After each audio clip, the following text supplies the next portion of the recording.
Araku MLA మీద ఇద్దరు ఎమ్మెల్యేలను చంపినప్పుడు పార్టీ ఏ విధంగా దాన్ని సమీక్ష జరుపుకున్నారు? అంటే అనుకోని సంఘటనగా చూసుకున్నారా, లేదా వ్యక్తి వేసి కావాలని పథకం ప్రకారం చేశారు? సమీక్ష అనేటువంటిది అయితేనేమో మనం గత వాళ్ళు కిడారి సర్వేశ్వరరావు అక్కడ ఉన్నటువంటి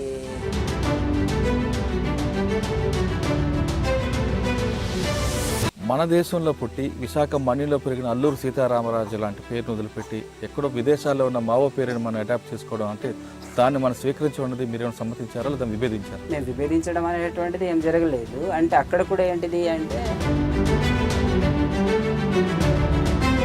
7 సంవత్సరాల పార్టీలో మీరు 4-5 ఎక్స్చేంజ్ ఆఫ్ ఫైర్లు ఎదుర్కొన్నారు, అందులో తప్పించుకున్నారు. లాస్ట్ మూమెంట్లో బుల్లెట్ మన వైపు వస్తుంది. చాలా ఫైరింగ్ దగ్గరలో అయింది. మట్టగూడలో కూడా ఇలా చూసుకుంటే కాల్పులు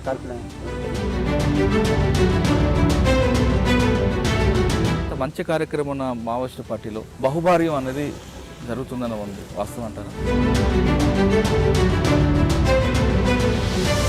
సెంట్రల్ కమిటీ గంట డీసీఎం పైన అంతా తెలుగు వాళ్ళు ఉన్నారు, కిందంతా కూడా ఒడిశా వాళ్ళు ఉన్నారు. అక్కడ పెత్తనం తెలుగు వాళ్ళ పెత్తనం ఎక్కువైంది కాబట్టి పార్టీలో విభేదాలు వచ్చాయనేది ఒక వార్త ఉంది, వాస్తవం? చర్చ జరుగుతుంది, అలాంటివి ఏమైనా ఉంటే కూడా కొంచెం చర్చ జరుగుతుంది. మహిళల పట్ల అగత్యాలు, మహిళల పట్ల అత్యాచారాలు, మహిళల పట్ల చులకన భావం అనేది పార్టీలో ఉంటుంటాయి, అత్యాచారాలు జరుగుతుంటాయని ఒక వార్త వస్తుంటుంది, వాస్తవం? ఏఓబీలో పార్టీ పరిస్థితి సరే, ఒక లక్ష్యం కోసం వెళ్ళారు, మధ్యలో మీరు బయటికి రావడానికి కారణం ప్రజల కోసం ఇక మీ జరుగుతున్న మీ గ్రామీణ ప్రాంతంలో జరిగిన పరిస్థితులు చూసి మీరు అటువైపు వెళ్ళారు. మీరు అనుకున్న లక్ష్యం సాధించారా?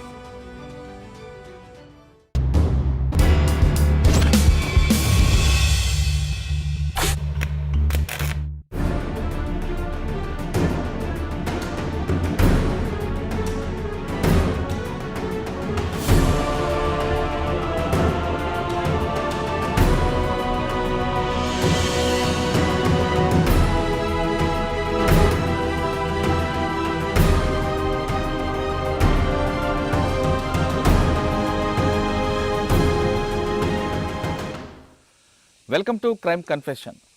తెలుసో తెలియకో లేదా ఆ గ్రామంలోని పరిస్థితుల ప్రభావంతోనో అడవి బాట పట్టిన అన్నలు అక్కడికి వెళ్ళాక ప్రజల కోసం, ప్రజల సమస్యల కోసం వాళ్ళు నిత్యం ఎండనక, వాననక, చలనక, రాత్రనక, పగలనక అడవిలో ఉండి అడవిలో పండిన పంటే తింటూ ప్రజల కోసం, ప్రజల సమస్యలపై పోరాటం చేస్తూ తుపాకీ పట్టిన వాళ్ళు అక్కడ పరిస్థితులు అనుకూలించక లేదా ఆరోగ్యరీత్యా లేదో బయట ప్రపంచంలో ఏం జరుగుతుందో అదే పరిస్థితులు అక్కడ కూడా ఎదురైతే ఈ 3 కారణాలు కాకుండా మరికొన్ని కారణాల చేత వాళ్ళు వ్యక్తిగత కారణాలు కూడా కావచ్చు, అటువంటి వాళ్ళందరూ కూడా పోలీసుల ముందు లొంగిపోతుంటారు.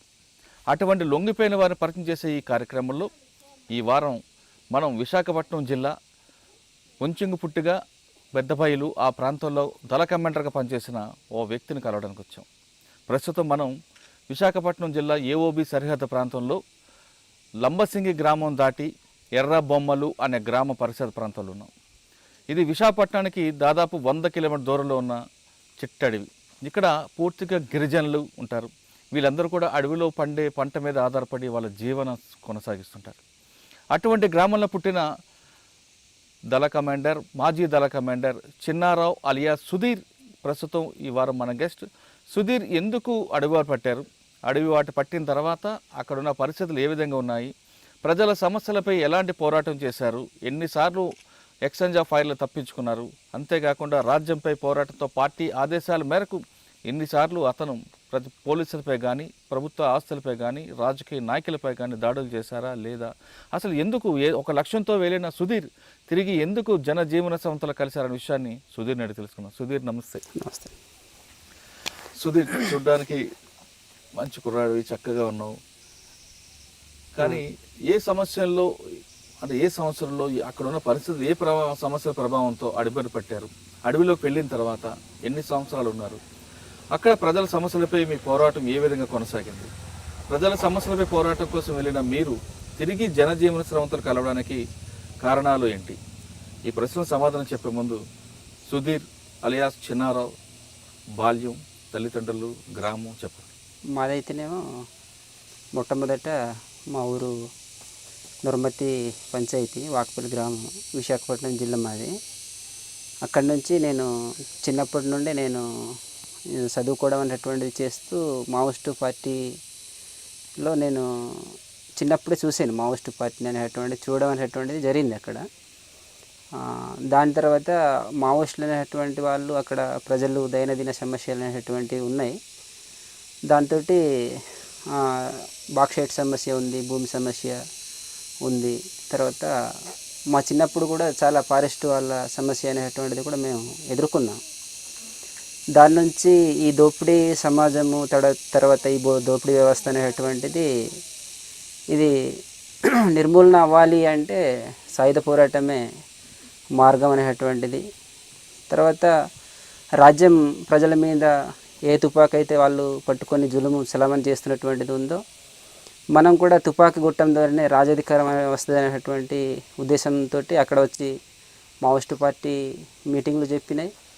తర్వాత మా చిన్నప్పుడే అవన్నీ కూడా మాకు పాటలు, తర్వాత ఈ మా పోరాట దానికి సంబంధించినటువంటి విషయాలన్నీ కూడా చెప్పాయి. దాని నుంచి నేను 2007 ఆ టైంలో నేను మావోయిస్టు పార్టీకి ఆకర్షితుడవ్వడం అనేటువంటిది జరిగింది. పాటలు, తర్వాత భూమి సమస్య అనేటువంటిది ఉంది. తర్వాత గతంలో బాక్సైట్ సమస్య అనేటువంటిది కూడా సీరియస్గా అక్కడ ఉన్నటువంటిది ఉంది. దాని నుంచి ఇక్కడ ఉన్నటువంటి భూమి అనేటువంటిది బయట సామ్రాజ్యవాదులకు కానీ లేకపోతే దళారీ పెట్టుబడిదారులకు కానీ ఇవన్నీ కూడా ధరాదత్తం చేయడం అనేటువంటిది జరిగితే ఇక్కడ మొత్తం మా ప్రజలందరూ కూడా నిర్వసిత సమస్య వస్తుంది అనేటువంటి దాని ద్వారా మావోయిస్టు పార్టీ మాకు నాయకత్వం అందించింది. అట్లా మాకు మీటింగ్లు చేయడం అనేటువంటిది కూడా ఉంది. దాని నుంచి మేము ఖచ్చితంగా పోరాడితే పోయేది ఏం లేదు, పోరాడితే ఇక్కడ ఉన్నటువంటి మన్యము, ఇక్కడ ఉన్నటువంటి అడవులు, ఖనిజ సంపదలు అనేటువంటిది కాపాడగలం అనేటువంటి ఉద్దేశంతో మేము మావోయిస్టు పార్టీలో పోవడం అనేటువంటిది జరిగింది. అంటే మీరు 2007కి ముందు ఆ ప్రాంతంలో మావోయిస్టులు వచ్చేవారు, వాళ్ళ పాటలు మాటలు విని మీరు అట్రాక్షన్ వెళ్ళారంటున్నారు. అప్పుడు పరిస్థితి కూడా అంత గ్రామంలో అంత తీవ్ర స్థాయికి ఉండేదా? ఉండేదండి. అప్పటికి చాలా తీవ్ర స్థాయికి ఉంది. తర్వాత మేము చిన్నప్పుడు చూసినటువంటిది ఏంటంటే ఫారెస్ట్ వాళ్ళ సమస్య అనేటువంటిది కూడా సీరియస్గానే ఉండేది. దాని నుంచి మేము ఏదైనా కూడా దీన్ని ఓడించాలి, దీన్ని మనం ఈ అడవుల్ని కాపాడుకోవాలి అంటే ఖచ్చితంగా ఇదన్నీ కూడా మనం వాళ్ళందరినీ కూడా మనం బుద్ధి చెప్పాలంటే మాత్రం వాళ్ళతో అందరు కూడా ఎదుర్కోవాలంటే ఖచ్చితంగా పోరాటం అనేటువంటిది ఉంటేనే తప్ప లేకపోతే అది అవ్వదు అనేటువంటిదే మాకు అనిపించింది. అంటే అప్పుడు మిమ్మల్ని ఆ విధంగా అటువైపు మళ్ళించడానికి ఒక దళం వచ్చేదా లేదా వ్యక్తిని ఎవరైనా చూసి మీరు ఇంప్రెస్ అయ్యారు? మాకు దళమే వచ్చేదండి. అప్పుడు దళాలు అప్పుడు ఎవరండి కమాండర్? అప్పుడు మాకు బాకూరు వెంకటరమణ అలియస్ గణేష్ వాళ్ళు, తర్వాత భూపతి సరెండర్ అయిపోయాడు 2011లో ఆయన, తర్వాత నరేందర్ ఈకే స్వామి వాళ్ళు మేము రావడం అనేది. బాకూరు వెంకటరామతో మీకు పరిచయం అయింది అంటున్నారు. ఆయన మాటలు ఏ విధంగా ప్రజల్ని, ఆయన ప్రజలతోటి ఉన్నటువంటి సంబంధాలు, ఆయన ఒక ఆదివాసీ కావడము, ఇక్కడ గ్రామాల మీద కొంత ఆయనకు పట్టు ఉండడం అనేటువంటిది, ప్రజల భావాలు, ప్రజల ఆలోచనలు, ప్రజల మాటలు అనేటువంటిది తెలుసుకోవడం అనేటువంటిది బాకూరు వెంకటరమణకు ఉన్నటువంటి అనుబంధం ఇక్కడ ఉన్నటువంటి ప్రజలకి చాలా ఎక్కువ అనుబంధం అనేటువంటిది ఉంది.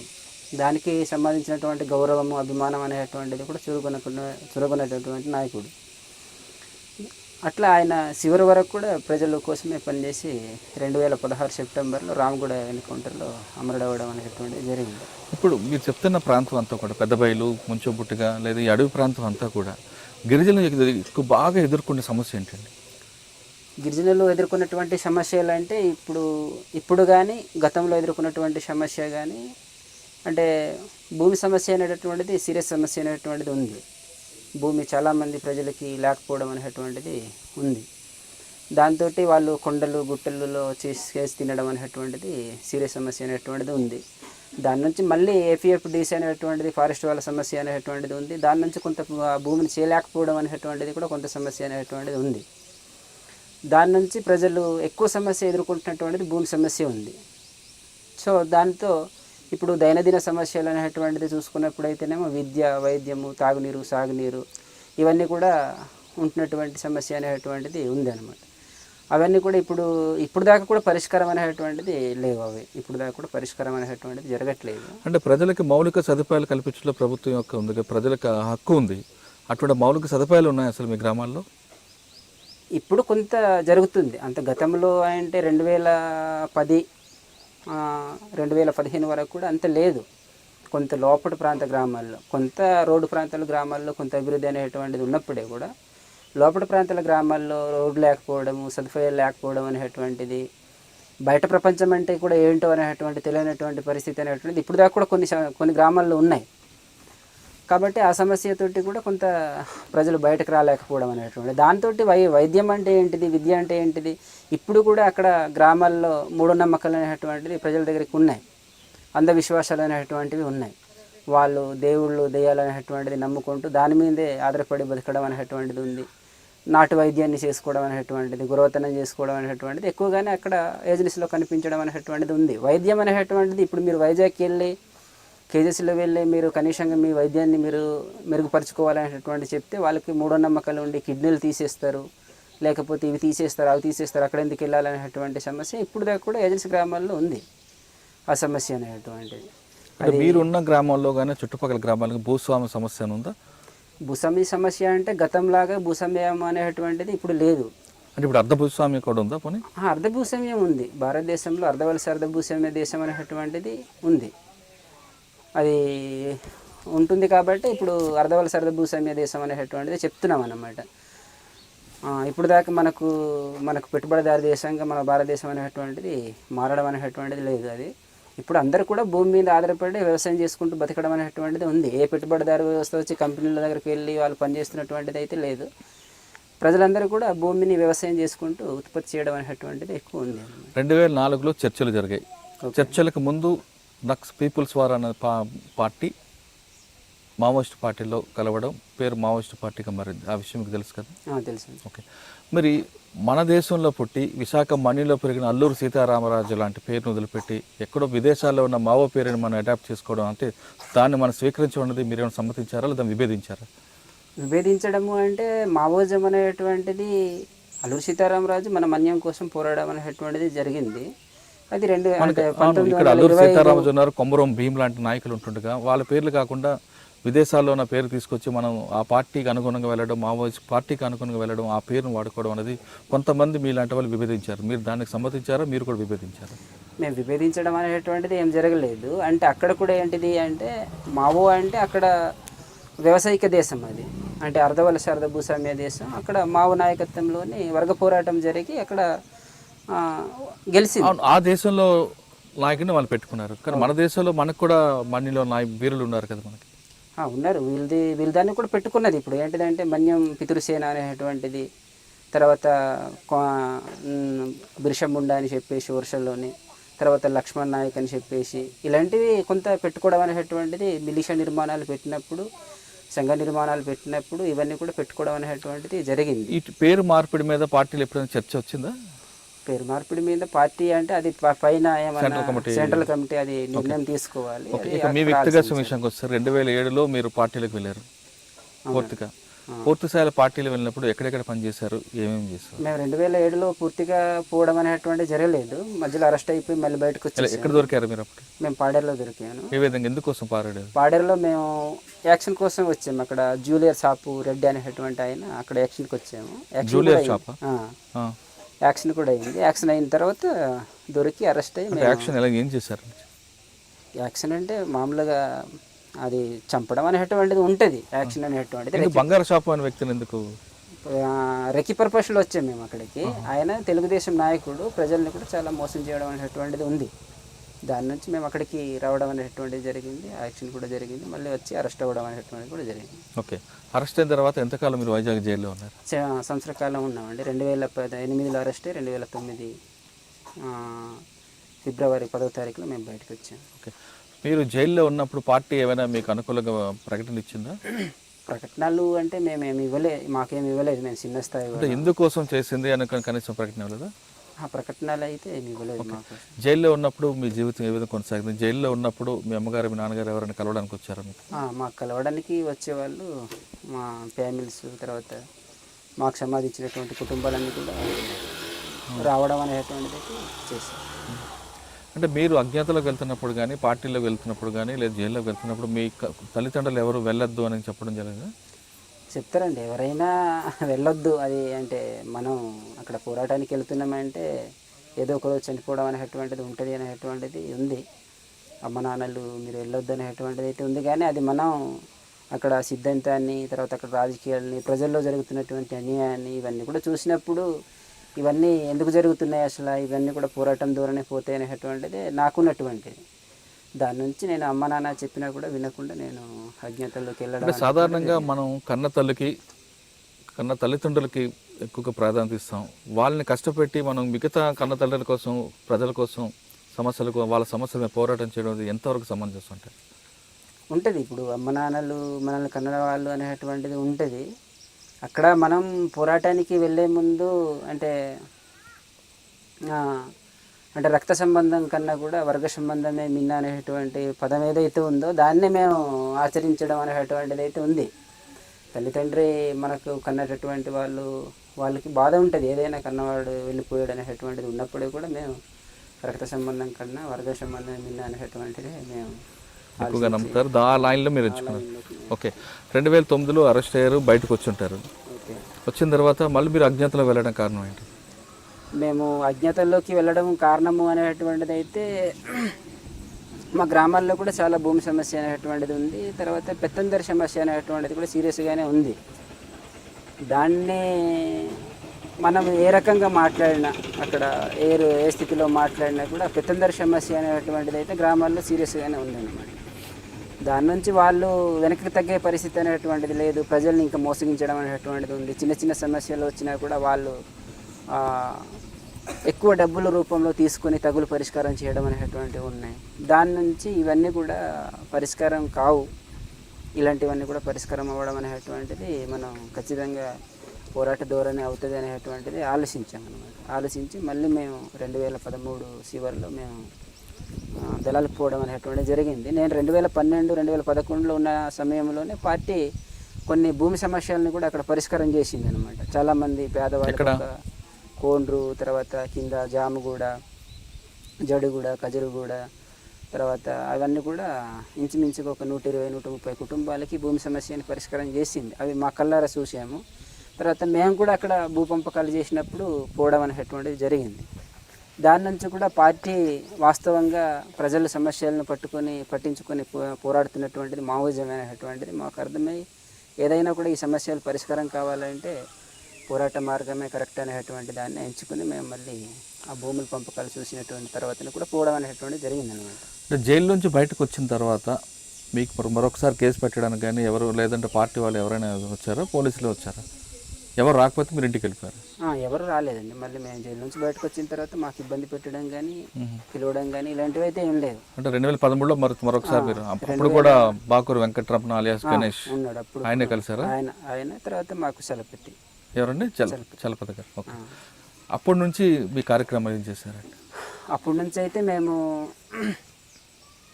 దళ సభ్యుడిగా కార్యక్రమాలు నిర్వహించడం అనేటువంటిది జరిగింది. 2014కి వచ్చేటప్పటికి నేను ఏసీ మెంబర్గా ప్రమోషన్ అయ్యాను. తర్వాత 2014 నుంచి 16 వరకు ఏసీ మెంబర్గానే ఉంటూ 2016 సెప్టెంబరు ఆ టైంలో రామగూడ ఎన్కౌంటర్ జరిగిన తర్వాత ఆ ఎన్కౌంటర్ కన్నా ముందు మళ్ళీ నాకు ఏసీఎస్ అంటే ఏసీ సెక్రటరీగా డీసీ మెంబర్గా తీసుకోవడం అనేటువంటిది జరిగింది. దాని తర్వాత మొన్న నేను 2021 జూలై 14వ తారీఖు వరకు కూడా నేను మళ్ళీ ఇక్కడ ఏసీ సెక్రటరీ, డీసీ మెంబర్గా పెద్దబయలు కోరుకొండ ఏరియా కమిటీ కూడా పనిచేసి రావడం అనేటువంటిది జరిగింది. రామగూడ ఎన్కౌంటర్ అప్పుడు మీరు ఎక్కడున్నారు? మేము రామగూడ ఎన్కౌంటర్ అప్పుడైతేనే మేము పెద్దబయలుకే ఉన్నాము. 2 years కిందట మేము వాళ్ళతోటి విడిపోయి మేము బయటకు రావడం అనేటువంటిది జరిగింది. ఆ ఎన్కౌంటర్ నుంచి మీకు ఎప్పుడు తెలిసింది? ఎన్కౌంటర్ అంటే అదే రోజు తెలిసింది మాకు. ఉదయం 6 గంటలకు ఫైరింగ్ జరిగింది. తర్వాత 9 గంటలకి మొత్తం ప్రచారం అనేటువంటిది కూడా జరుగుతుంది కాబట్టి మేము టీవీలో చూసిన తర్వాత తెలిసింది. దాని నుంచి ఫైరింగ్ జరిగింది అనేటువంటిది అర్థమైంది. అంటే ఒకవైపు ఫైరింగ్ జరుగుతుంది, ఒకవైపు మీరు పెద్ద బయలులో ఉన్నారు, టీవీలో మీకు సమాచారం వచ్చింది. మీరు ప్రికాషన్ తీసుకున్నారా? లేదు మన దగ్గరికి ఎవరు రారు అని ఉన్నారు? పార్టీ ఎప్పుడైనా ఒక సంఘటన జరిగింది అంటే ప్రికాషన్ తీసుకుంటుంది ఖచ్చితంగా. వాళ్ళ ఆత్మరక్షణ కోసం జాగ్రత్తలు అనేటువంటిది పాటించడం అనేటువంటిది గ్యారంటీ చేస్తుంది. అది కాబట్టి మేము ఆత్మరక్షణ తీసుకోవడం అనేటువంటిది, ప్రికాషన్ తీసుకోవడం అనేటువంటిది మా పక్క నుంచి కూడా బలగలు అనేటువంటివి కూడా ఉన్నాయి అప్పుడు. ఎందుకంటే అంత పెద్ద ఎన్కౌంటర్ కాబట్టి ఇటు వరుసలో జరిగితే ఖచ్చితంగా పెద్ద బేలు వైపు వెళ్ళి వచ్చి ఇటువైపు కూడా క్రాస్ చేసే అవకాశాలు ఉన్నాయని చెప్పేసి మొత్తం చుట్టివేత అయిపోయింది. ఏరియా మొత్తం కటాఫ్ ఏరియా అంతా కూడా మొత్తం చుట్టి వేయడం అనేటువంటిది జరిగింది అన్నమాట. రామగుండం ఎన్కౌంటర్లో సెంట్రల్ కమిటీ ఆర్కే గారు తప్పించుకున్నారని వాస్తవం అంటారా? వాస్తవం అండి, అది తప్పించుకోవచ్చు. వాళ్ళ అబ్బాయి అందులో మరణించారు. ఒకసారి ఆ సంఘటన మీకు తర్వాత మీరు దాని మీద చర్చ పెట్టుంటారు పార్టీ ఖచ్చితంగా, దాని టీసీఎంగా. ఆ చర్చలో ఏమొచ్చిందండి? అంటే ఎన్కౌంటర్ ఎవరి వల్ల దీనికి ఇన్ఫర్మేషన్ లీక్ అయింది అనుకున్నారా, లేదు పోలీసులు వాళ్ళకి చేరుకున్నారు, వాళ్ళది పై చేయింది మన కింద చేయింది, మన కింద చేయి అవ్వడానికి కారణం ఏంటి? ఓకే, దాని మీద చర్చ జరిగింది పార్టీలో? చర్చ జరుగుతుందండి. అక్కడ వాస్తవంగా ఆ ప్రాంతంలో మావోయిస్ట్ పార్టీ ఉన్నట్లు ఎవరికి తెలియదు. అదే పట్టున్న ప్రాంతం కదా, పట్టున్నటువంటి ప్రాంతం. దాంతో ఏంటిదంటే ఇన్ఫర్మేషన్ పోవడం అనేటువంటిది జరగకపోతే అంత పెద్ద ఘటన జరగడం అనేటువంటిది కూడా ఉండదు. దాంట్లో మేము చేసినటువంటి పొరపాట్లుగా అయితే పార్టీ సరి చేసుకోవాల్సినటువంటిది అయితే అక్కడ సమీక్ష చేసుకున్నటువంటిది ఏంటి అంటే, మనం సరైనటువంటి జాగ్రత్తలు అనేటువంటిది, అంటే రహస్య పని విధానం అనేటువంటిది పాటించకపోవడం అనేటువంటిది మెయిన్గా అక్కడ మాకు వచ్చినటువంటి నష్టం, ఫలితాలు అనేటువంటివి కూడా పొందాం. అక్కడ రహస్యానికి సంబంధించినటువంటి మేము కొంత బహిర్గతం అయిపోవడం అనేటువంటిది, తర్వాత రక్షణ ప్రాధాన్యత అనేటువంటిది కూడా మేము కొంత కొరవడడం అనేటువంటిది ఉంది దాంట్లో. అట్లా మేము అవుటర్ సర్కిల్లో మా రక్షణకు సంబంధించినటువంటి దాన్ని మేము చేయలేకపోవడం అనేటువంటిది, తర్వాత మా ఇన్నర్ సర్కిల్లో, మా లోపల ఉన్నటువంటి సర్కిల్లో కూడా కొంత రక్షణ తక్కువ ఉండడం, ప్రొటెక్షన్ తక్కువ ఉండడం అనేటువంటిది, అది లోపల మా దగ్గరికి వచ్చేంత వరకు కూడా ఫైరింగ్ అయ్యేంత వరకు కూడా అర్థం కాకపోవడం అనేటువంటిది, దాని మూలంగా మేము వైఫల్యాలు గుర్తించారు. మీరు ఈ వైఫల్యాలు మేము సమీక్ష జరిపించుకున్నారు. తర్వాత ఇంకా మీకు పోలీసుల మధ్యన ఏమైనా ఎక్స్చేంజ్ ఆఫర్లు జరిగాయి? దాని తర్వాత అక్కడైతే జరగలేదండి. అంటే మీరు 2014 నుంచి 2021 వరకు జరిగినాయండి, చాలా ఫైరింగ్స్ జరిగినాయి. అంటే 1-2 చెప్పగలరా? ఏ త్రుట్లో తప్పించుకున్న విషయాలు ఉంటాయి కదా? త్రుట్లో తప్పించుకున్నటువంటివి అంటే 2017లో టిక్రపాడలో ఫైరింగ్ జరిగిందండి. తర్వాత మళ్ళీ 2017లోనే డిసెంబరు ఇక్కడ పైన జనతాపై పైన ఒక ఫైరింగ్ జరిగింది, 2 ఫైరింగ్ జరిగినాయి. తర్వాత దాని తర్వాత ఈ సంవత్సరం అంటే పోయిన సంవత్సరం 2020లో 4 ఫైరింగ్ జరిగినాయి మా మీద. అవి అక్కడ దొరగూడ దగ్గరికి ఒక ఫైరింగ్ జరిగింది 2020 16వ తారీఖు జూలై. తర్వాత జూలై 19వ తారీఖులోనే మెట్టగూడలో ఒక ఫైరింగ్ జరిగింది. తర్వాత జూలై 25వ తారీఖులో కూడా 2020 అక్కడ. పోలీసులకు ఎలా తెలుస్తుంది అనుకుంటున్నారు ఇన్ఫర్మేషన్? మీకు గ్రామాల మీద పట్టుంది, ప్రజల సహకారం ఉంది, కానీ మీరు ఎక్కడో ఉన్నది విషయం కూడా పోలీసులు తెలియడానికి కారణం ఏమంటారు? అంటే సెల్ ఫోన్ వాడడం వల్ల అనుకుంటున్నారా, లేదా ప్రజల్లోనే ఒక లైన్ మారి ఒక వర్గం మీకు వ్యతిరేకంగా పనిచేస్తుంది అనుకుంటారు? వర్గము అనేటువంటి దానికన్నా కూడా కొంతమంది వ్యక్తులు, అంటే మావోయిస్ట్ పార్టీకి కొంతమంది వ్యక్తులుగా కొంత వాళ్ళకి అనుకూలంగా మారడం అనేటువంటిది, వాళ్ళకు ఉన్నటువంటి నెట్వర్క్ కూడా అక్కడికి ఉండడం మూలంగా కూడా ఏంటంటే ఇన్ఫర్మేషన్ పోవడం అనేటువంటిది ఉంటుంది. మొత్తం ఒక వర్గమే పూర్తిగా మావోయిస్ట్ పార్టీకి వ్యతిరేకంగా మారిపోతే ఇంకా సీరియస్గానే ఉంటుంది. అంటే అక్కడ మీకు పార్టీలో కోవట్ల సంఖ్య పెరిగే అవకాశం అనిపిస్తుందా? ఇప్పటికైతే మావోయిస్ట్ పార్టీ లోపలికైతే యోగులు అయితే కోవర్ట్లుగా మారినటువంటి పరిస్థితి అయితే లేదు. అది బయట మనకు అప్పుడు తెలంగాణలో అయితేనే మారిందనేటువంటిది మనకు తెలిసింది. అది పూర్తి వివరాలు అనేటువంటిది నాకైతే తెలియదు, కానీ అట్లా పార్టీ చెప్పడం అనేటువంటి జరిగింది. ఇక్కడికి యోగులు అయితే ఎక్కువకైతే. సెల్ ఫోన్లు వాడడం కూడా మరొక కారణం అంటున్నారు, వాస్తవం అంటారా? సెల్ ఫోన్లు అంటే యోగులో కానీ లేకపోతే పార్టీ వ్యాప్తంగా కానీ సెల్ ఫోన్లు వాడడం అనేటువంటిది అయితే లేదు. ఫోన్ చేసుకోవడం కానీ సెల్ ఫోన్లు వాడడం అనేటువంటిది కానీ అది గత అనుభవమే ఉంది. అంటే నెలమల్లో వచ్చినటువంటి అనుభవమే ఉంది. దాని నుంచి ఈ ఫోన్లు అనేటటువంటివి స్టాఫింగ్ అవ్వడం అనేది ఒకటి. తర్వాత మనం ఉన్నటువంటి లొకేషన్ కూడా అది డైరెక్షన్ అనేటువంటిది కూడా అర్థమవుతుంది అనేటువంటిది, దాని నుంచి పార్టీ దాన్ని వాడడం అనేటువంటిది. ఇప్పుడు పోలీసులు కూడా చాలా కొత్త టెక్నాలజీ తీసుకుంటున్నారు. మావోయిస్ట్ కోమింగ్, దీంట్లో డ్రోన్ సహకారం తీసుకుంటున్నారు, చాలా లేటెస్ట్ టెక్నాలజీకి వెళ్తున్నారు. వీటిపైన ఎప్పుడైనా పార్టీలో సమీక్ష జరిగిందో? పోలీసులు అప్పర్ హ్యాండ్ అవ్వడానికి ఆధునిక సాంకేతిక పరిజ్ఞానం వాడుకుంటున్నారనే విషయం పైన చర్చ జరుగుతుందండి. అది అంటే ఆధునికమైనటువంటి టెక్నాలజీ. మొన్న ఛత్తీస్గఢ్లో 24 మంది పోలీసులు చనిపోయినప్పుడు కూడా మళ్ళీ నెక్స్ట్ తర్వాత మళ్ళీ డ్రోన్లతో దాడి చేయడం అనేటువంటిది కూడా జరిగింది. అవి 2 రోజులు డ్రోన్లతో ఫైరింగ్ చేయించడం అనేటువంటిది జరిగింది. టెక్నాలజీ ఆధునికమైన టెక్నాలజీ వాడుతున్నారు అనేటువంటిది తెలుసు.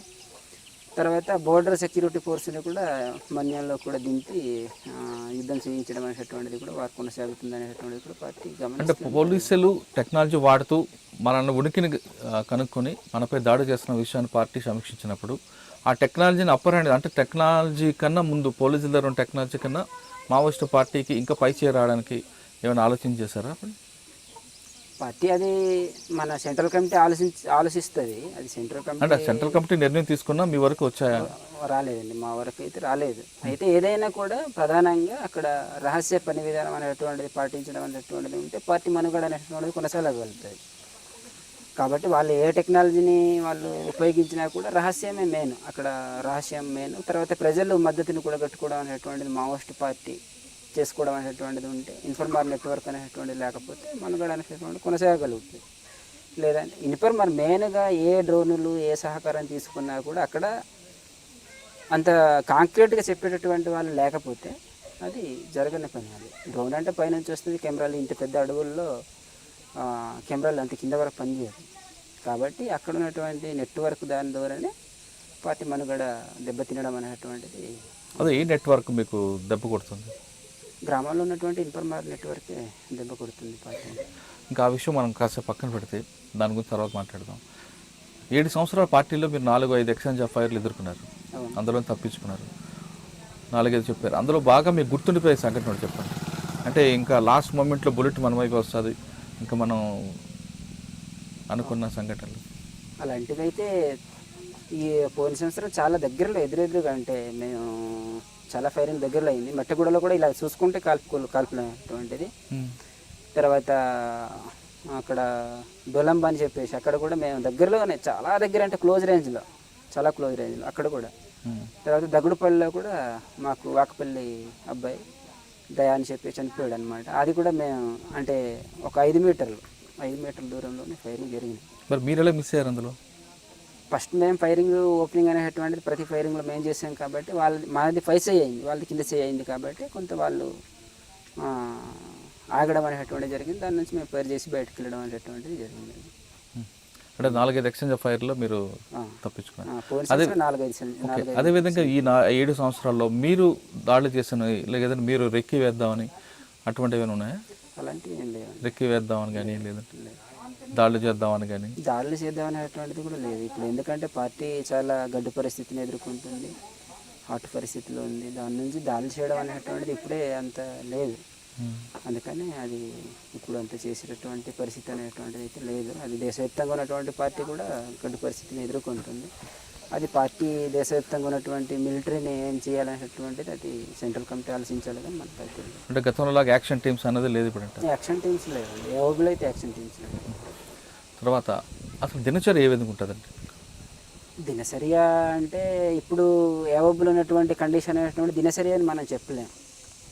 ఎందుకంటే కంటిన్యూగా ఆపరేషన్స్ ఉంటున్నాయి, కంటిన్యూగా పుమ్మింగ్ ఉంటున్నాయి. ఏ స్థితిలో దినచర్య అంటే గతంలో ఉండేటటువంటి దినచర్య ఏంటిది? గతంలో ఇంత నిర్బంధం అనేటువంటిది లేదు, దాడులు లేవు, క్యాంపులు కూడా లేవు, తర్వాత రోడ్లు లేవు, కమ్యూనికేషన్ లేదు.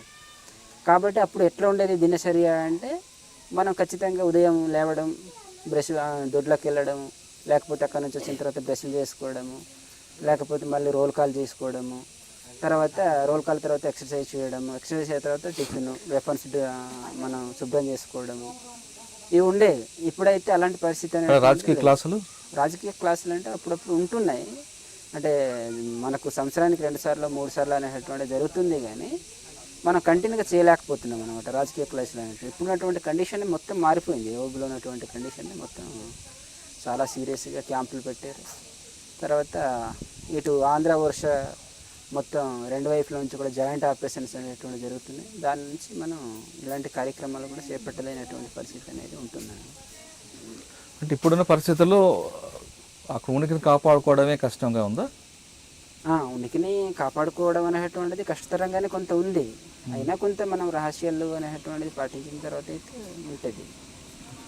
సరే, పార్టీకి ఒకప్పుడు పోలీస్ స్టేషన్ మీద దాడులు చేసి తుపాకులు తీసుకురావడం, ఆయుధాలు ఎత్తుకురావడం, ఆయుధాలతోనే పోలీసులపై దాడులు చేయడం అనే సంఘటనలు మనం చూసాం. కానీ ఇప్పుడున్న పరిస్థితుల్లో పోలీస్ స్టేషన్ మీద దాడులు చేసే పరిస్థితి లేదు. కాబట్టి మరి పార్టీకి ఆయుధాలు ఏ విధంగా వస్తాయి? ఆయుధాలు అంటే మొన్న మనం డీకేని ఒక ఉదాహరణగా తీసుకోవచ్చు. డీకేలో పోయిన సంవత్సరం జరిగింది, ఈ సంవత్సరం కూడా జరిగినాయి. తర్వాత వినుప జరిగింది కదా, వినుపలో పోయిన సంవత్సరం 19 మంది పోలీసులు చనిపోయారు. దాంట్లో 19 మంది అంటే ఇంకెక్కువ తుపాకులు పడేసిపోయారు, 24 తుపాకులు పడేసిపోయారు తుపాకులు పోలీసులు, అవి దొరికినాయి. తర్వాత 24 మంది చనిపోయిన తర్వాత కూడా దొరికినాయి. మనం ఇప్పుడు స్టేషన్ల మీద రైడ్ చేయాలనేటువంటి దానికన్నా కూడా లోపల వచ్చినటువంటి శత్రువుని ఎదుర్కొని తుపాకులు శోధన చేసుకోవాలనేటువంటిది ఒక తీరుగా ఉంటుంది. అంటే అక్కడ బలాన్ని దాన్ని బలాలు బట్టి ఆ నిర్ణయం అనేటువంటిది ఉంటుంది. ఇక్కడ మనకు ఏవబుల్ అయితే ఆ కండిషన్ అనేటువంటిది లేదు. అక్కడ నుంచే మనకి ఏమన్నా వచ్చినటువంటి తుపాకులు అక్కడ సెంట్రల్ కమిటీ సప్లై చేస్తే తీసుకోవడం అనేటువంటి వస్తుంటాయి మీకు ఎప్పుడైనా? వస్తాయండి. వచ్చాయి ఎప్పుడైనా మీకు? ఎక్కడ తీసుకున్నారు? అక్కడే ఛత్తీస్గఢ్లోనే మనం పోయినప్పుడు తీసుకోవడం అనేటువంటిది. ఓకే, పార్టీ ప్రజల కోసం ఉంది, ప్రజల సమస్యల మీద పోరాటం చేసే పీపుల్స్ వార్ పార్టీ, మావోయిస్ట్ పార్టీలో గతంలో ఐడియాలతో వచ్చారు, చాలామంది వచ్చారు. ఒక నిర్ణయం, చదువుకున్న వాళ్ళు, రకరకాల వ్యక్తులు ఒక సిద్ధాంతం కోసం కట్టుబడి మీరు అన్నట్లుగా వర్గ పోరాటం, దీని మీద పోరాటం మీద వచ్చేవారు. కానీ క్రమేపీ దాని సంఖ్య కనుమరుగు అవుతూ రావడం జరుగుతుంది. ఇప్పుడు వచ్చే వాళ్ళందరూ అంటే గతంలో బాల్య వివాహాలను ఎదిరించో, లేదా కుల పోరాటం ద్వారా, లేదా ఇంకొక పెత్తందారుల వేదం తట్టుకోలేకో ఇంకొక రకం వచ్చేవారు. తర్వాత తుపాకీ పట్టుకోవాలి, ఎవరినో బెదిరించాలి అనే కోరిక తీర్చుకోవడానికి కూడా పార్టీ వైపు వచ్చేవాళ్ళ సంఖ్య వస్తుంది. దీనికి కారణం ఏమనుకుంటారు? అంటే ఇప్పుడు కొంత పార్టీ కూడా ఏంటిదంటే, అంటే ఇప్పుడు ఉన్నటువంటి పరిస్థితి ఏంటిది అంటే, మనం బయట ప్రాంతాల్లో మావోయిస్ట్ పార్టీ కొంత ఆర్గనైజ్ చేయలేకపోవడము అనేటువంటి దాని ద్వారా కూడా కొంత మనకు చదువుకుని స్టూడెంట్స్ బ్యాక్గ్రౌండ్ నుంచి లోపలికి రావడం అనేటువంటిది ఉండదు. ఒక ఐడియాలతో వచ్చే వాళ్ళ సంఖ్య క్రమేపీ తగ్గిపోతుంది. అది వాస్తవం, అదైతే వాస్తవంగానే ఉంటుంది. అంటే మనం ఏదైనా కూడా అంటే లోపల ప్రాంతాల్లో మనం పనిచేయగలుగుతున్నాం, కానీ బయట ప్రాంతాల్లో మనం అంత లేము. ఇప్పుడు గతంలో పరిస్థితి అయితేనేమో మనకు ఆ ఐడియాలని, ఆలోచనలు కల్పించే పని విధానం అనేటువంటిది కొంత చేయగలిగే వాళ్ళం. అయితే బయట పరిస్థితి ఇప్పుడు ఎట్లా మారిపోయింది అంటే, పార్టీ లోపలికి ఉండి పనిచేయడం అనేటువంటి దాన్ని కష్టతరంగా మారడం అనేటువంటిది కూడా ఉంటుంది. అట్లా బయట ఉన్నటువంటి ప్రజా సంఘాలుగా పనిచేస్తున్నటువంటి వాళ్ళు కూడా చాలామంది అరెస్టులు కావడము, పోలీసులు వేధింపులు చేయడం అనేటువంటిది కూడా ఉంటుంది. దాని నుంచి అక్కడ ఆక్సిజన్ని బోధించడం అనేటువంటిది సాధ్యపడట్లేదు. దాన్ని జరగనివ్వకుండా అడ్డుకోవడం అనేటువంటిది కూడా కొంత ఉంటుంది. దాని నుంచి మావోయిజం అనేటువంటిది కూడా ఏంటిది అనేటువంటిది కొంత బయట ప్రపంచానికి కానీ, లేకపోతే బయట ఉన్నటువంటి యూత్ కానీ అది అందకపోవడం అనేటువంటి ఒక ద్రాక్షపండులాగా అయిపోవడం అనేటువంటిది ఉంది. దాని నుంచి అంటే గిరిజనులు వీళ్ళందరూ కూడా గ్రామాల్లో ఉన్న వాళ్ళు కానీ, గిరిజనులు కానీ పార్టీకి ఎందుకు దూరం అవుతున్నారండి? అంటే కుల సంఘాలు ఎక్కువ అవడం వల్ల, లేదు పార్టీ తీసుకున్న లైన్లు ఎప్పుడో పాత తరం ఆ లైన్లో నడవడం వల్ల అనుకోవచ్చా? లేదా మూడోది, మావోయిస్ట్ పార్టీ చేస్తుంది దీర్ఘకాల యుద్ధం. ఈ దీర్ఘకాల యుద్ధంలో ఎప్పుడు రాజ్యం వస్తుందని చెప్పలేని పరిస్థితి. దానివల్ల ప్రజలు ఎందుకు, గ్రామీణ ప్రాంత ప్రజలు కానీ, గిరిజనులు కానీ వీళ్ళందరూ కూడా పార్టీకి దూరం అవుతున్నారు? ఈ మూడు కారణాలు ఏ కారణం అవ్వచ్చు? అంటే పూర్తిగా మావోయిస్ట్ పార్టీకి దూరం అవ్వడం అనేటువంటిది ప్రజల నుంచి అంత ఏం లేదు. ప్రజల నుంచి మద్దతు అనేటువంటిది లేకపోతే మావోయిస్ట్ పార్టీ మనుగడ అనేటువంటిది పూర్తిగా తుడుచుకొని పోతుంది. పార్టీకి ప్రజలకి మద్దతు అనేటువంటిది ఉంది. అయితే గతంతో పోల్చినప్పుడు ఏంటిదంటే, ఇందాక నేను చెప్పాను కదా, అంటే అభివృద్ధి కొంత జరుగుతుంది, తర్వాత రోడ్లు వస్తున్నాయి, కమ్యూనికేషన్స్ వస్తుంది, తర్వాత పార్టీ కూడా కొన్ని ప్రాంతాల్లోకి వెళ్ళి, అంటే తరచుగా వెళ్ళి మనం అక్కడ కార్యక్రమాలు చేయలేకపోవడం అనేటువంటిది, ఇవన్నీ కూడా ఉంటున్నాయండి. అభివృద్ధి అనేది రోడ్లు, కరెంటు, సెల్ ఫోన్ సిగ్నల్స్ కావు కదా, మౌలిక హక్కులు మీరు అన్నట్లుగా విద్య, వైద్యం, అవును, అవి కల్పించడంలో ప్రభుత్వాలు కొన్ని విఫలమవుతున్నాయి అనేది పార్టీ చెప్తుంది. ఒక విధంగా గ్రామీణ ప్రాంతాల్లో ఈరోజు రోడ్లు లేదా మీరు అన్నట్లుగా లైట్లు వచ్చాయంటే, మంచినీరు అందుతుందంటే పార్టీ అక్కడ పనిచేసింది కాబట్టి, పార్టీ ప్రభావంతోనే కదా ప్రభుత్వం ముందుకు వచ్చింది. ఓకే, అవును. మరి కేవలం రోడ్లు, లైట్లే కాదు కదా అభివృద్ధి అనేది. మీరు ఇందాక చెప్తున్నట్లుగా మౌలిక హక్కు కదా వైద్య, విద్యా విధానం అనేది. అవి కొంచెం కొన్ని ప్రాంతాల దూరం అవుతున్నా సరే కూడా కొన్ని గ్రామాలు కానీ, గిరిజనులు కానీ పార్టీ వైపు ఎందుకు వెళ్ళలేకపోతున్నారు? అంటే పోలీసులు వేధింపులు, పోలీసులు కేసులు తట్టుకోలేక కొన్ని ఉన్నాయి. పోలీసులు చాలా అంటే వేధించడం అనేటువంటిది ఉంది, కొన్ని అరెస్టులు జరుగుతున్నాయి. దాని నుంచి కూడా ఏంటిదంటే భయపడడం అనేటువంటిది ఎక్కువగా ఉంది.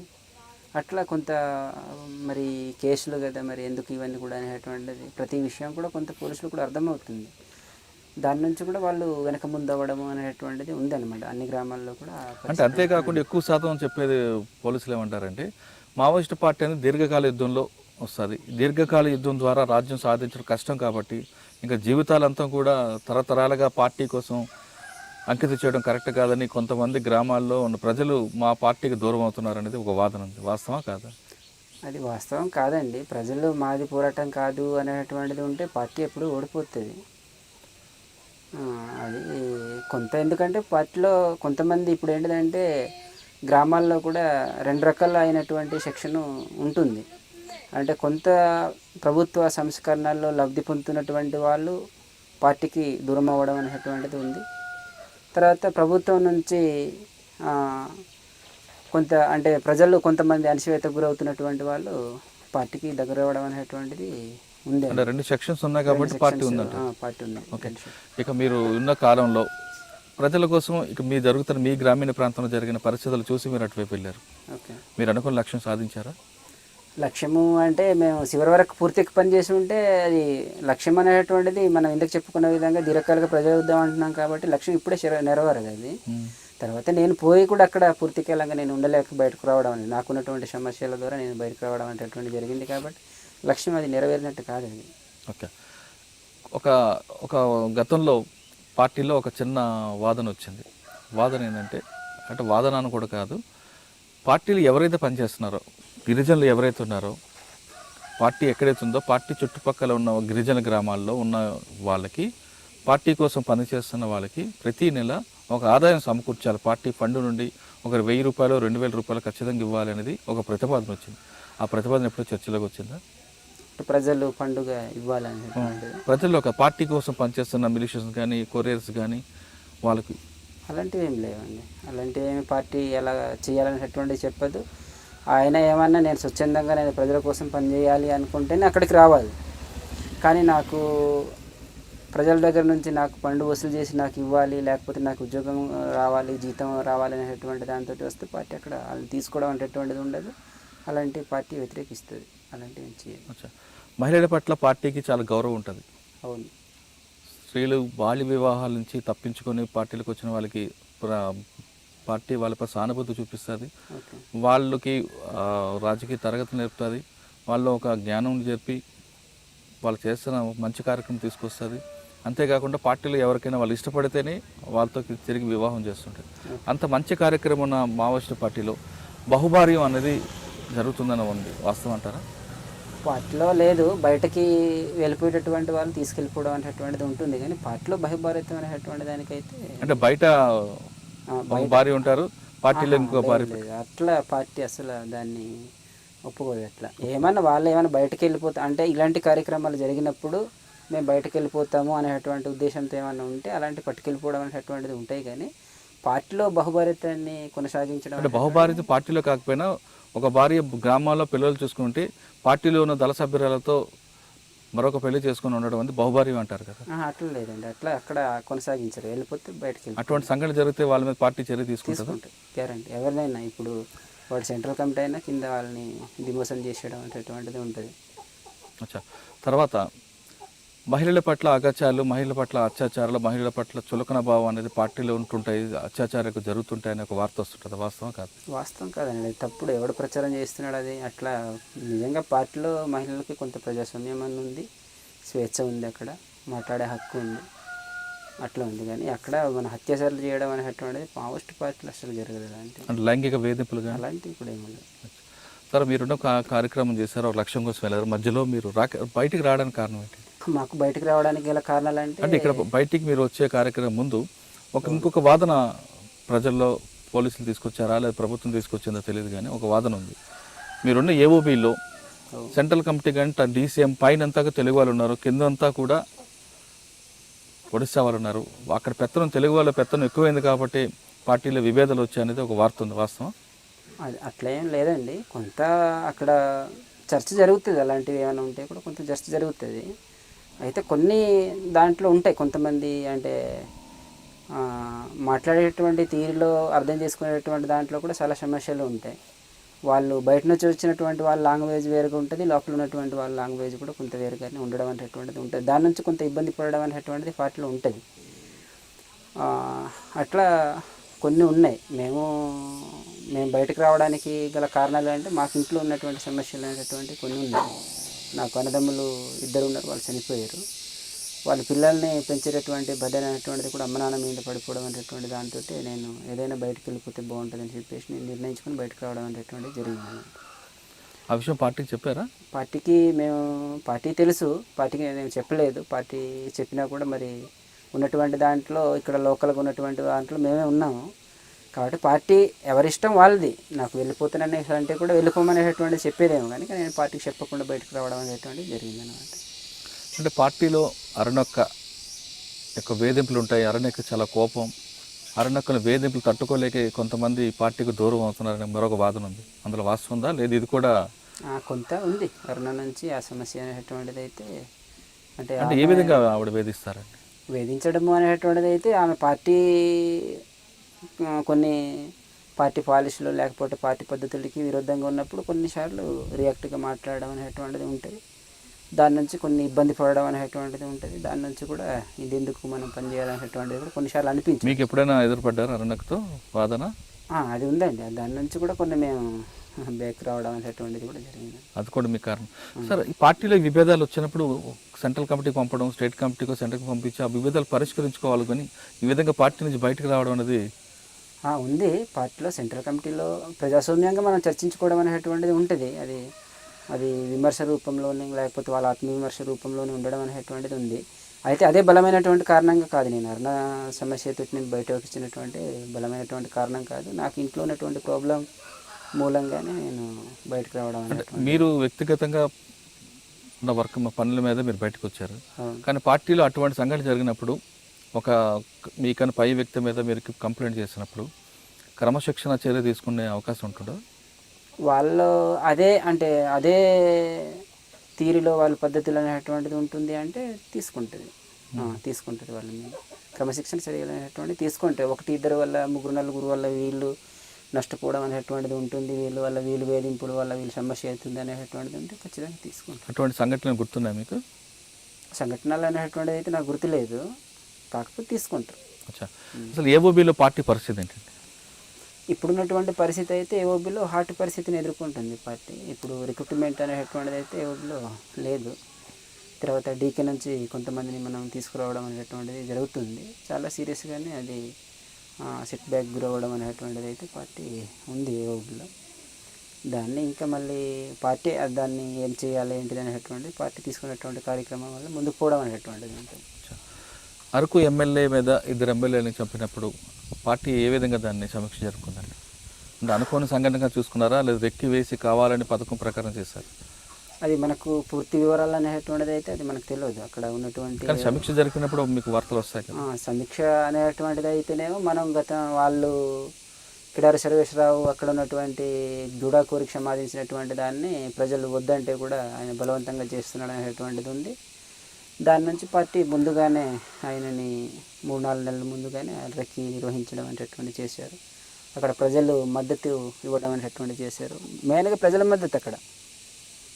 మద్దతు ఇచ్చి గూడాకూరిని ఆపాలంటే కిడారి సర్వేశ్వరరావుని చంపాలనేటువంటి డిమాండ్ పార్టీ మీద తీసుకురావడం అనేటువంటి జరిగింది. దాని నుంచి ఖచ్చితంగా పార్టీ డిసిషన్ తీసుకున్నది, ఏదైనా మనం చేస్తేనే బాగుంటుంది, ప్రజలు ఇంత ఇబ్బంది ఎదుర్కొంటున్నారు కదా అనేటువంటి దాంతో అట్లా మనం ఆయన మీద యాక్షన్ చేయడం అనేటువంటిది జరిగింది. అంటే ప్రజల మద్దతు, ప్రజల యొక్క డిమాండ్ మేరకే మీరు హత్యలు చేస్తారని మీరు చెప్తున్నారు.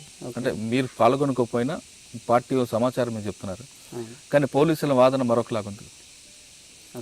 ఏఓబీ పరిసర ప్రాంతాల్లో మావోయిస్టు పార్టీ ఉనికిని కాపాడుకోవడానికి ఇటువంటి సంఘటనలు చేస్తుంటారనేది దాన్ని మీరే ఉంటారు? ఉనికిని కాపాడుకోవడానికి అనేటువంటిది ఏం కాదండి. అది ఉనికి అనేటువంటిది ఎప్పుడైనా ఉంటుంది. అది ఉనికి అనేటువంటిది ఉంటుంది. ఉనికిని కాపాడుకోవడానికి కోసమే మనుషులను హత్యలు చేయడం అనేటువంటిది చేయదు. పార్టీకి ప్రజలకి సీరియస్గా అవి జరగనటువంటి నష్టాలు చేస్తున్నారు అనేటువంటిది ఉంటేనే అది పార్టీ నిర్ణయం చేయడం అనేటువంటిది ఉంటుంది. అంటే మీ వ్యక్తిగత కారణాల చేత మీరు వచ్చారని చెప్తున్నారు. ఇంట్లో అన్నదమ్ములు చనిపోయారు, వాళ్ళ పిల్లల్ని చూడాలి. వస్తున్నప్పుడు మీరు ఒక్కరు వచ్చారు, ఇంకెవరు వచ్చారు? నేను ఒక్కరిని వచ్చినానండి. తర్వాత ఇక్కడ ఉంటే అమ్మాయి మహిత అనే అమ్మాయి ఉంటే మేము అమ్మాయిని పట్టుకుని వచ్చేసినాం.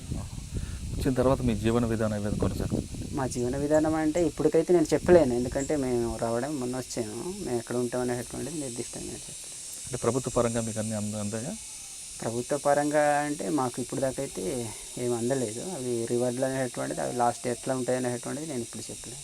ఇప్పుడు మీరు బయటకు వచ్చారు, ప్రస్తుతానికి ఒక ఇల్లు తీసుకొని సెటిల్మెంట్ అయ్యి తర్వాత మీరు కార్యక్రమం చేపడతారేమో. అంటే ముందు మీ కుటుంబ సభ్యుల్ని అందరినీ ఆర్థికంగా ఆ రకంగా ఆర్థికంగా వాళ్ళందరినీ ఒక దగ్గర తీసుకురావాలండి. తీసుకొచ్చిన తర్వాతనే మేము ఎక్కడ అనేటువంటిది. ఓకే. ఇప్పుడు చాలామంది పిల్లలు ఇటువంటి సమస్యలు ఎదుర్కొన్నారు, మీలాంటి సమస్యలు. ఓకే. మీరు గతంలో 2005లో మీ గ్రామంలో ఎదుర్కొన్న అలాంటి సమస్యలు అంటే సమస్య అనేది ఎప్పుడు ఉంటూనే ఉంటుంది.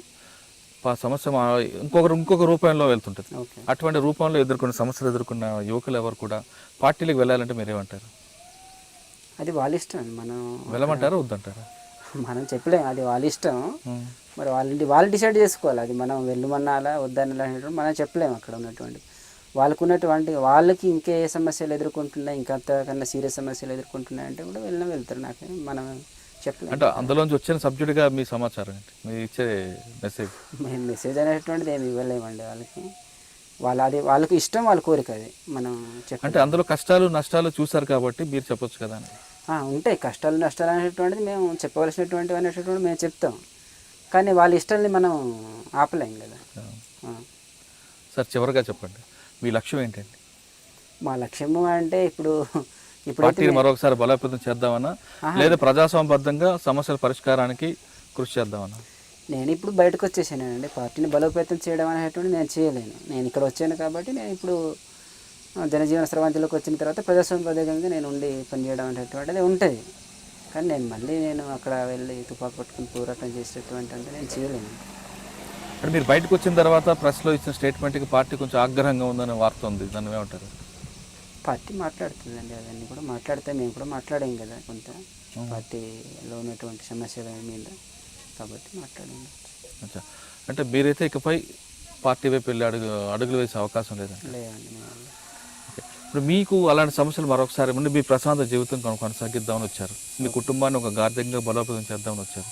సాధారణంగా కొంతమంది మాజీలు రియల్ ఎస్టేట్ వ్యాపారులుగానో లేదా ఒక సెటిల్మెంట్ చేస్తూ కిరాయిదారులుగానో లేదా ఒక గోండాలుగానో కిరాయి రౌడీలుగా తయారవుతున్నారు కొంతమంది. వాళ్ళకి మీరు ఇచ్చే సమాధానం ఏంటి? అది సరైనటువంటిది కాదండి. పార్టీలో వాళ్ళు వచ్చారు, పార్టీలో కొన్ని విషయాలు నేర్చుకోవడం అనేటువంటిది చేశారు. వారు రియల్ ఎస్టేట్ క్రమశిక్షణ మర్చిపోతున్నారు అనుకోవాలా, లేదంటే డబ్బు వాళ్ళని ఈ విధంగా తీసుకొస్తుంది? డబ్బుని వాళ్ళ డబ్బు మాయంలో పడిన తర్వాత వాళ్ళు అట్లా అయిపోవడం అనేటువంటిది అది సరైనటువంటిది కాదు. అది తప్పని మనం ఇక్కడ ఎంత తప్పు అనేటువంటిది మనం చెప్పామో, మళ్ళీ అక్కడ పోయిన తర్వాత మరి ఆ తప్పుదారిలో వెళ్ళడం అనేటువంటిది చేస్తే సరైనటువంటిది కాదు అనేటువంటిది నేను చెప్తున్నాను అనమాట. ఇంకా ఈ గిరిజన గ్రామాలు ఏఓబీల పరిసర ఫైనల్కి వస్తుంది మీకు ఇది. ఓకే. ఏఓబీ పరిసర ప్రాంతాల్లో ఉన్న గిరిజన యువకులకు కానీ యువతకు కానీ మాజీ మావోయిస్టుగా మీరు ఇచ్చే మెసేజ్? నేను ఇచ్చేటటువంటి మెసేజ్ అంటే ఏంటిది ఇక్కడ చాలా నేను ఇందుకే చెప్పాను ఫస్ట్ చివరిలోనే, చాలా సమస్యలు ఉన్నాయి. వాళ్ళు ప్రజాస్వామికంగా వాళ్ళు పోరాడడం అనేటువంటిది చేసి వాళ్ళ హక్కుల్ని వాళ్ళు సాధించుకోవడం అనేటువంటిది చేస్తే బాగుంటుంది అనేటువంటిది నేను అనుకుంటున్నాను. ఏఓబీలో సమస్యలు ఉన్నాయి, సమస్యలు బాక్సైడ్ గనులు అవ్వచ్చు లేదా ఇంకొక రకం అవ్వచ్చు, ఇంకొకటి అవ్వచ్చు. సమస్యలు మాత్రం కాలక్రమేణా దాని రూపం మారుతుంది తప్ప సమస్యల పూర్తిగా పరిష్కారం కావలేదు.